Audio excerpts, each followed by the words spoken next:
నీవు వర్ధిల్లాలనే దేవుడు ఆశిస్తున్నాడు. నువ్వు వర్ధిల్లితే దేవుడు చాలా ఆనందిస్తాడు, సంతోషిస్తాడు. కేవలం వర్ధిల్లుట అనే ఆ మాటను భౌతిక సంబంధమైన విషయాలకు మాత్రమే పరిమితం చేయకుండా ఆధ్యాత్మిక విషయాలు కూడా మనం ఆపాదించగలిగితే అంతకన్నా సంతోషం మరొకట్లేదు. దేవుని బిడ్డలుగా మనందరూ కూడా ప్రేమలో వర్ధిల్లాలి. అనుదినము కూడా ప్రతిరోజు కూడా మన జీవితంలో గడుస్తుంది అంటే ప్రేమలో మనం ఎంత ఎక్కువగా ఎదుగుతున్నామో వర్ధిల్లుతున్నాము అనేది పరీక్షించుకోవాలి. కృపలో వర్ధిల్లమన్నాడు, బలములో వర్ధిల్లాలి, దేవుని యొక్క జ్ఞానములో మనందరం వర్ధిల్లు వారంగా ఉండాలి.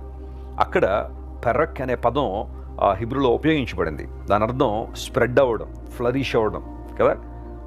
ఇంకో మాటలో చెప్పాలంటే చిగురించడం. ఈ మాటలన్నీ కూడా ఆ హిబ్రూ పదానికి అర్థాలుగా మనకు కనబడతాయి. అయితే ఇక్కడ ఒక చక్కని మాట మనం చూస్తాం, వారు యెహోవా మందిరములో నాటబడిన వారై. దేవుని మందిరం అనగా దేవుని ఆరాధనా స్థలము, దేవుని ప్రజలందరూ కలిసి ఆరాధించే స్థలం అని మనం కామన్గా అనుకుంటున్నాం. దేవుని సన్నిధి ఎక్కడుందో, ఎక్కడైతే ప్రభువుని గణపరుస్తున్నామో దేవుని మందిరముగా మనందరం చేయాలి.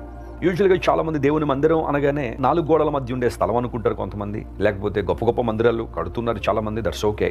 అయితే మందిరం అనగా దేవుని ప్రజల సమూహం, మనందరం కలిసి దేవుని ఆరాధించగలిగే ఆ స్థలం కదా. పాత నిబంధనలో దేవుని మందిరము అని ప్రస్తావించబడిన అనేకమైన లేఖన భాగాలు మనం చూస్తూ ఉంటాం. ఫర్ ఎగ్జాంపుల్ 23వ కీర్తన 6వ వచనం మనం చదివితే, చిరకాలము యెహోవా మందిరములో నేను నివసింపగోరుచున్నాను అనే మాట. నువ్వు చిరకాలము నివసింపదగిన స్థలం దేవుని మందిరం. దేవుని మందిరంలో క్షేమం ఉంది, భద్రత ఉంది. ప్రపంచానికి ఎక్కడ క్షేమం లేదు, భద్రత లేదు. ఆయన సన్నిధిలో మనందరికీ క్షేమం ఉంది కదా. అందును బట్టి కీర్తనకారుడు దేవుని మందిరం యొక్క ప్రాధాన్యతను ఎరిగినవాడై గుర్తించి, నీ మందిరంలో నేను ఉండిపోతాను, ఆయన చిరకాలం ఉంటాను, నేను ఉండగలను అక్కడ.